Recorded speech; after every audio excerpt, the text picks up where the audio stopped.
Gyarados, the powerful serpentine dragon Pokemon, my personal favorite Pokemon, an evolution of one of the weakest Pokemon in existence, Magikarp. I'm sure a lot of you, including me, bought Magikarp for the first time for 500 Pokédollars from that shady man in the Mount Moon Pokemon Center. As such, some of you may have ditched the useless little fish, but others tried to level it up and eventually your hard work paid off. Gyarados is definitely representative of those who are born with no natural talent but achieve greatness through hard work in the future. But how good was Gyarados actually in competitive play throughout the years? Let's find out!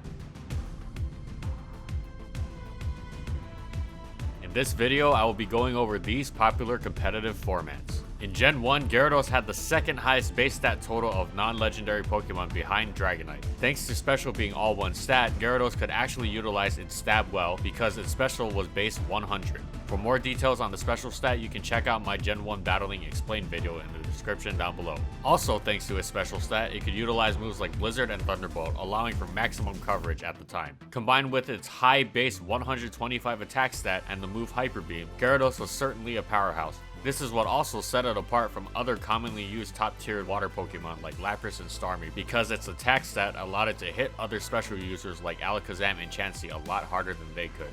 Unfortunately, there were so many faster Pokemon that could utilize electric moves like Thunderbolt, which Gyarados is 4 times weak to, being water and flying type. The aforementioned Starmie and Lapras, as well as Gengar, who all had higher specials and access to Thunderbolt. Unfortunately, Gyarados' usage was quite mediocre back then due to this. Alright, Gen 2. Gyarados did not appreciate Special being split up into 2 stats since its base special attack was now 60 instead of 100 like in Gen 1. Though the move Hidden Power allowed it for a bit more versatility, it was overshadowed by a lot of other Pokemon with decent bulk and high attack. Without Hyper Beam, Double Edge became one of its strongest moves. Though Gyarados was a decent answer to Venusaur, its weakness to electric moves really hindered it, especially against bulky Pokemon with access to them like Porygon 2 and its mortal enemy Zapdos. And yes, you're going to hear Zapdos a lot throughout this video, because Zapdos could outspeed and vaporize Gyarados with an electric move. Unfortunately, Gyarados was barely used due to its inability to utilize its stab moves and its major electric weakness. But that's okay, because in Gen 3, Gyarados became one of the best sweepers in the game thanks to the introduction of the move Dragon Dance. This and its ability Intimidate made Gyarados a major threat during this time, though it only got access to one of its stab in the form of Hidden Power Flying. At least in the physical sets, it still had great matchups versus other water Pokemon as well as fighting types. Once it switches in thanks to Intimidate, it lowers the attack of its opponent.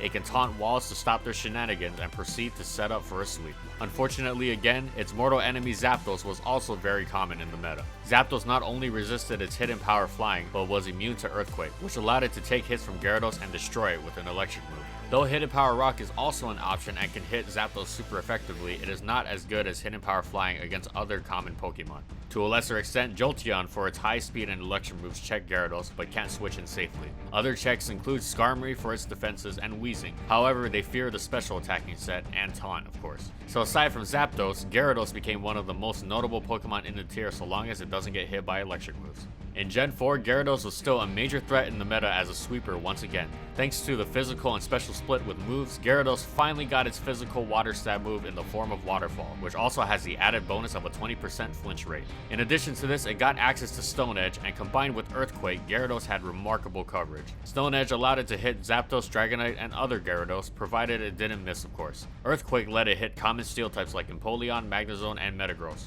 Also, thanks to its decent defensive stats, Gyarados could switch in with Intimidate on most water, fighting, bug, fire, steel, and ground type Pokemon and start setting up. There were many Gyarados sets used by players, so it really depended on what the team needed, since it could be played bulky, offensively, or with more utility moves. However, before it sets up is when it's at its weakest. Bulky Pokemon like Suicune, Vaporeon, Skarmory, Fortress, and Dusknoir could stop it, phase it, or burn it. Users of Gyarados needed to beware, as Stealth Rocks does 25% damage to Gyarados upon switching. Porygon 2 once again was also a nuisance versus Gyarados, as it could copy its Intimidate with Trace and destroy it with a Thunderbolt. Other Pokemon like Rotom in all of its forms and Cresselia could take hits from Gyarados and hit it back with things a setup sweeper wouldn't appreciate, like Thunder Wave from Cresselia or Will-O-Wisp and Thunderbolt from Rotom. Things that could take an Ice Fang well like Celebi and Tangrowth could also stop Gyarados if it doesn't have bounce. Also, water types with Hidden Power Electric became a problem for Gyarados. However, since Gyarados could be played in so many ways, with the right team support, Gyarados was still a big threat to the metagame. In Gen 4 VGC, Gyarados saw a decent amount of usage being used as Intimidate support. Gyarados could be used to intimidate its opponents since Intimidate hits both opposing Pokemon at once. It could Dragon Dance to deal more damage, or it could carry Taunt in order to stop other support Pokemon like Dusknoir in their tracks. Gyarados could deal a good amount of damage with Waterfall even if it was played bulky, which was usually the case. Unfortunately, Gyarados as a support had bad matchups against top threats like Zapdos, of course, as well as Metagross since Clear Body is unaffected by Intimidate. Since Metagross was used a lot, most players would appreciate and Intimidate when fighting against it. Gyarados usually carried a Wakan Berry in order to survive electric damage, or a Lum Berry in order to avoid being status.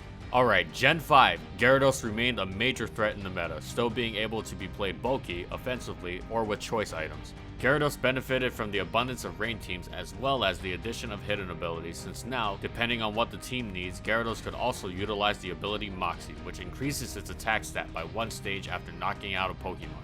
This ability could allow it to snowball a lot faster, though if Moxie didn't pique your interest, Intimidate was still very good too. Intimidate with Substitute allowed it for safer setting up versus Pokemon like Scizor and Mamoswine. Once again, Gyarados' defenses allowed it to withstand many things like neutral ice attacks. With the Substitute up, it could avoid being status, revenge killed, or hit by a Volt Switch. Directly countering Gyarados was difficult, but it still had a number of weak matchups. Ferrothorn, Skarmory, and Rotom Wash had very good matchups versus Gyarados due to their bulk and ability to stop Gyarados from sweeping by burning it, phasing it, or draining it. Kyurem Black and Porygon 2 could also take hits from Gyarados and feint it with an electric move. Also, anything that could outspeed Gyarados even after a Dragon Dance was a decent matchup, like Scarf, Thundurus, Jolteon, and Terrakion. And of course, Stealth Rocks was still a nuisance for it, though Gyarados' sheer amount of options made it a very potent threat during Gen 5. In Gen 5 VGC, Zapdos was still Gyarados' bane.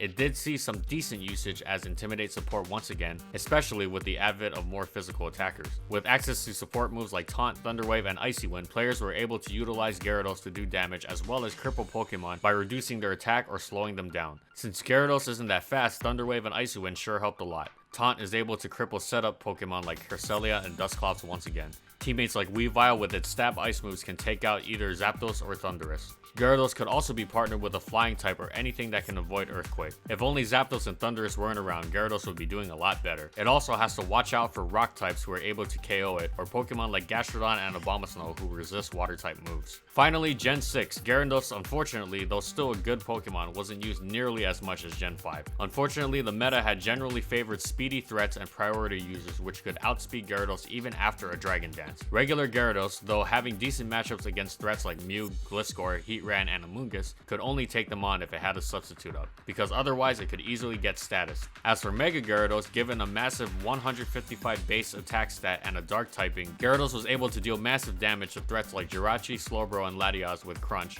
as well as Heatran, Clefable, and Mega Lopunny with Waterfall. Ice Fang also allowed it to hit Breloom, Amoonguss, Mega Altaria, and Garchomp. Thanks to its ability Mold Breaker as a Mega, it could even hit Rotom Wash with an Earthquake. Though unfortunately, fighting types and fairy types now gave Gyarados a problem thanks to its dark typing, as well as of course electric types to both forms of Gyarados. Since priority users and Choice Scarf users became so commonplace, Pokemon like Talonflame, Landorus T, Kyurem Black, Mach Punch users, and prankster Pokemon like Klefki and Thundurus could also stop Gyarados very well. Also, once again, Stealth Rocks, and now Spikes if it Mega Evolves, are able to wear down Gyarados as it switches in. In Gen 6 VGC, Gyarados, as well as Mega Gyarados, were utilized similar to the past two VGC metas. Investing into HP and defense allows regular Gyarados to survive hits from Mega Kangaskhan, who was one of the biggest threats in the meta, as well as survive a Rock Slide from Garchomp. If running a full offensive set with Choice Band, Stone Edge is able to wreck common threats like Talonflame, Mega Charizard Y, and Rotom Heat. As for Mega Gyarados, it could intimidate opposing Pokemon and then Mega Evolve in order to utilize the higher attack stat. Thanks to Mold Breaker, Mega Gyarados could destroy Rotom Wash, who was also another very common Pokemon. To take advantage of its power, Dragon Dance was used in order to set up and deal massive damage. Both Gyarados appreciated a teammate who could deal with electric types well, such as Garchomp or Rotom Heat. Amoonguss was also a good check to Rotom Wash and could redirect electric type attacks away from Gyarados. Gyarados was checked by Ferrothorn, especially if it Mega Evolves, Rotom Wash, and Amoonguss. Just like before, it definitely did not appreciate being burned. Though despite this, Gyarados was definitely a threat in doubles thanks to its offensive prowess and decent bulk.